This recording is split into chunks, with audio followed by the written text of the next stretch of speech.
You hear the word introvert, and your mind paints a picture. Maybe it's someone closed off. The quiet one standing alone in a room full of people, just observing.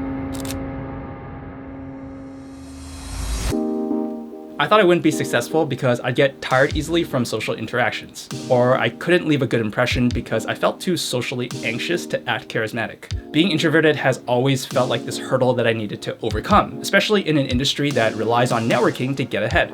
But after 10 years of making videos professionally, I've had the honor of working with people, brands, and projects that were unimaginable in the past. So instead of being discouraged like I once was, I want to share 3 ways that have helped me look at introversion as an advantage, and I hope that it'll change how you look at it as well. Yep. All right.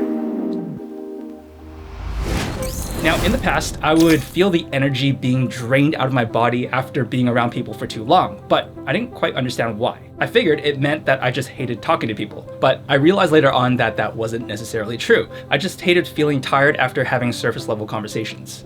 If you can relate, then congratulations, you've actually discovered your first advantage. All the energy that I would have spent on shallow socializing went into improving my craft. Now think of any skill that you developed in your life, whether it's drawing, dancing, playing an instrument. I'm sure that you got good at it because you spent a lot of time practicing it on your own. When I wasn't making videos for my clients, I filled my time with learning new techniques and bringing passion projects to life. It felt easy to get into the flow state without these social distractions. I mean, yeah, I made a landfill of garbage videos that most of you will never see, but it took making all of them to quickly improve without realizing it.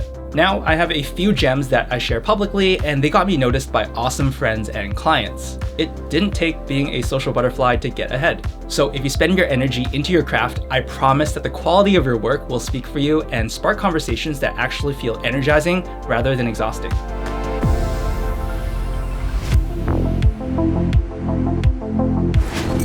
Now, for the rare times that you do see me around people, I usually behave in the way that we imagine introverts, as silent observers.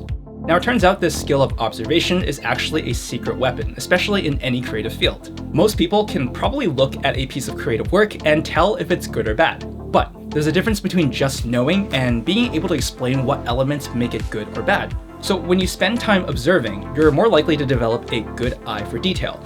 Maybe you're more sensitive to color choices or font sizes if you are a graphic designer. If you're in the video creation space like me, then you might notice lighting choices that make something look a little more cinematic, or just sound effects that make the videos more engaging. Essentially, you become a better problem solver, and this is the biggest difference between creating amateur work and work that actually gets you noticed. Once I embraced this mentality, I stopped pressuring myself to be more talkative and feeling guilty for being quiet.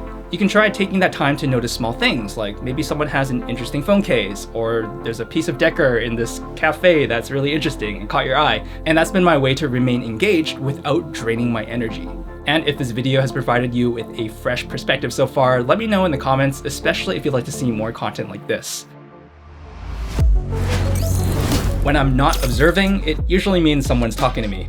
People used to say that I was a good listener, and I never really knew what it meant. Looking back, I think they just liked how I would nod and smile when they would ramble on about something I didn't care about. But over time, I realized that listening can actually be an advantage to lean on. Introverts are naturally good listeners.